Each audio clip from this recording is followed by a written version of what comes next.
স্বাগত সবাইকে। Ramakrishna mission admission test class 5 সিলেবাসে আছে পার্সেন্টেজ।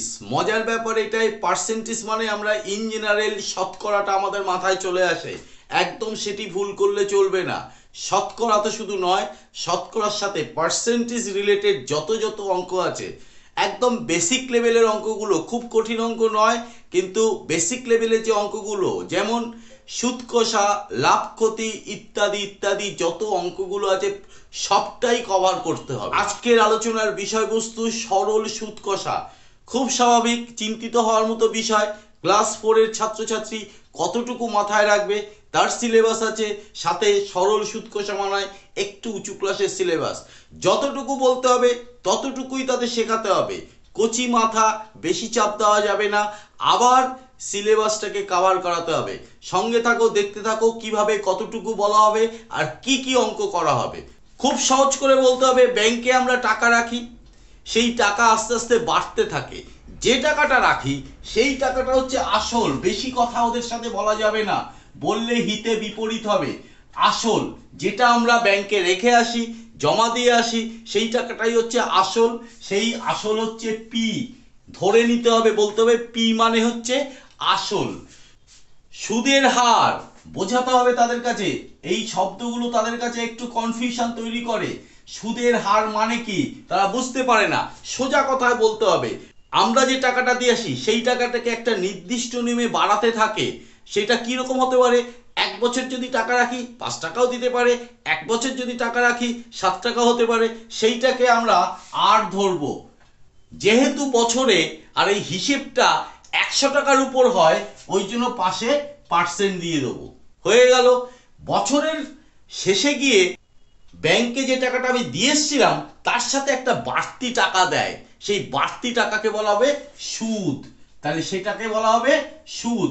এটাকে আমি আয় ধরে নেব। ক্লিয়ার? আর সময়, যত বছরের জন্য আমরা ব্যাংকে টাকাটা রেখে এসেছি সেটাকে বলা হবে সময়। তাহলে সময় সমান কি বলতে হবে? একদম সোজা সরল ভাবে তাকে বলতে হবে যে এই যে 4টে জিনিস পেলাম, পি আর আই টি, এটা দিয়ে একটা সম্পর্ক তৈরি করা যায়। সেই সম্পর্কটাকে দিয়েই আমাদের অঙ্ক করতে হবে। এটাই মাথায় রাখতে হবে। সম্পর্কটা কি? সম্পর্কটা হচ্ছে আই সমান পি আর টি বাই 100। মাথায় রাখতে হবে, আমাদের বড়দের মতো করে আমাদের ম্যাচুরিটি নিয়ে অনেক কিছু বেশি বোঝাতে গেলে তারা অঙ্কের প্রতি আগ্রহ হারিয়ে ফেলবে। এটা দিয়ে আজকের অঙ্কের শুরু হবে। বেসিক যে অঙ্কগুলো সাধারণত পরীক্ষায় আসে সেগুলোই তোমাদের দেখাচ্ছি, সঙ্গে থাকো, দেখতে থাকো। অঙ্কটা পড়ে নিই। 5%, 5% হারে 625 টাকা কোনো ব্যাংকে 4 বছরের জন্য জমা রাখলে কত টাকা সুদ পাওয়া যাবে? টেকনিকটা শিখে নিতে হবে। কি ব্যাপারটা? 5%, যা যা প্রথম থেকে পাওয়া যাবে তাই তাই লিখতে হবে, বেশি খোঁজাখুঁজির দিকে যাওয়া যাবে না। অঙ্ক কিন্তু 40-42 সেকেন্ডের মধ্যে এক একটা অঙ্ক নামাতে হবে। তাহলে 5% হারে, তার মানে সুদের হার 5%, আসল 625 টাকা, সময় 4 বছর, কত টাকা সুদ পাওয়া যাবে? সুদ সমান জিজ্ঞাসা চিহ্ন। এই প্রসঙ্গে বলে রাখি, এই দুটো জায়গায় ওরা গুলিয়ে ফেলে, সুদের হার আর সুদ। সহজ করে বলতে হবে, সুদের হার হচ্ছে ব্যাংকের একটা নিয়ম, যে নিয়মে আমাকে বাড়তি টাকা দিচ্ছে। আর সুদ মানে হচ্ছে আমি যে টাকাটা দিয়ে আসলাম, 1 বছর বাদে হোক, 2 বছর বাদে হোক, 5 বছর বাদে হোক, এই অঙ্কটার ক্ষেত্রে 4 বছর, তখন ব্যাংক আমাকে একটা বাড়তি টাকা দেবে, সেই টাকাটাই হচ্ছে সুদ। ক্লিয়ার হয়ে যাবে তাদের কাছে। তাহলে সুদ সমান সমান কত? আমি এবার ফর্মুলাটা কিভাবে অ্যাপ্লাই করছি ভালো করে দেখে নাও। পিআরটি বাই 100 লেখা যাবে না, একদম কাটা দিয়ে দেবে। পি মানে হচ্ছে আসল, আসলটা এখান থেকে বসিয়ে দেবো। 625 গুণ আর মানে কত? 5, বসিয়ে দেবো। টি মানে কত? 4, বসিয়ে দেবো, বাই 100। ক্লিয়ার? এই জায়গাটা তোমরা বাংলায় 100 করে দিচ্ছি, ইংরেজিতে লেখা হয়ে গেছে। তাহলে 100 হলো। এবার কাটো, 5 20 100, 4 5 20, 5 1, 5 2 10, 5 5 25, 125 টাকা। টাকা হয়ে গেল। এই সুদের সাথে আরেকটা জিনিস আমাদের শিখে নিতে হবে, সুদ আসল। যদি অঙ্কটার মধ্যে নেই তবুও শেখানোর জন্য শেখাচ্ছি। সুদ আসল, সুদ যুক্ত আসল, সুদ যোগ আসল, অর্থাৎ আসল হচ্ছে 625 যোগ তার সাথে সুদ হবে, তাহলে সুদ যোগ করলে কত হবে? 125 বেরিয়েছে, এত টাকা। 5 0 2 2 4 5 6 1 7 750 টাকা। এবার এই অঙ্কটায় আমরা যেমন সুদ বের করলাম, সুদ আসলও শিখে গেলাম, বাকিগুলো কিভাবে বের করব? আমাকে সুদের হার বের করতে দিতে পারে, আসলও বের করতে দিতে পারে, সময়ও বের করতে দিতে পারে। সেই টেকনিকটা একটু শিখে নাও। ধরে নাও এই অঙ্কটাকে আমি কাজে লাগিয়ে শেখাচ্ছি, 125 এখানে আছে, আর এইটাকে জিজ্ঞাসা চিহ্ন দিয়ে দিলাম, অর্থাৎ এই অঙ্কটাতেই কি দাঁড়িয়ে যাবে? চেঞ্জ হয়ে যাবে কি?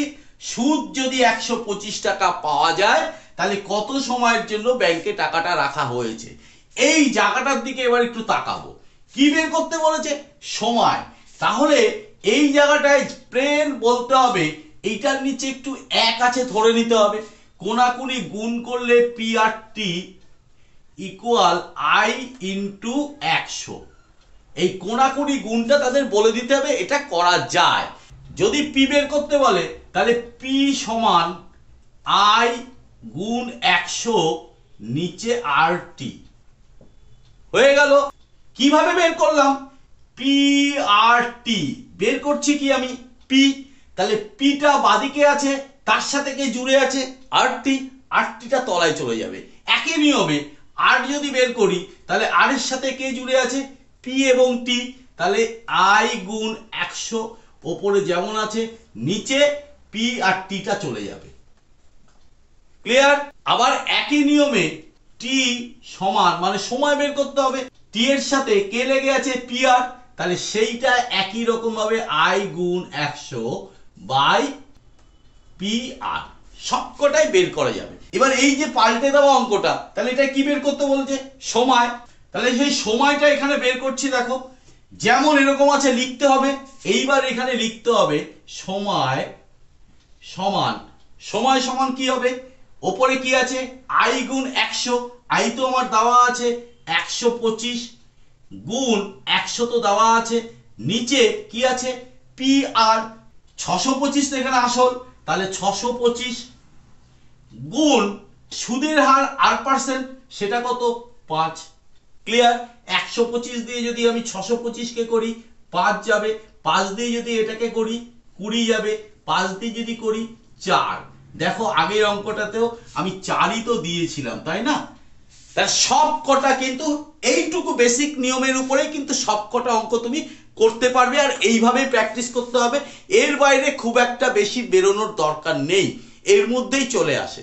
আরো আরো অঙ্ক বিভিন্ন বই থেকে আপনারা আপনাদের ছোট্ট বাচ্চাদের জন্য প্র্যাকটিস সেট তৈরি করবেন, প্র্যাকটিস সেট তৈরি করে আরো চর্চা করাবেন, দেখবেন ওই এই অঙ্কগুলো করে দিতে পারছে। আশা করি আজকের আলোচনা সঠিকভাবে করা গেল। যদি আপনাদের ভালো লাগে তবে লাইক, কমেন্ট এবং শেয়ার করবেন, চ্যানেলটিকে সাবস্ক্রাইব করবেন, সাবস্ক্রাইব করে বেল আইকন বাটনটি প্রেস করে দিয়ে অল নোটিফিকেশনটা চালু করে দেবেন। আজকের জন্য এখানেই থামতে হচ্ছে। আজকের জন্য টাটা, বাই।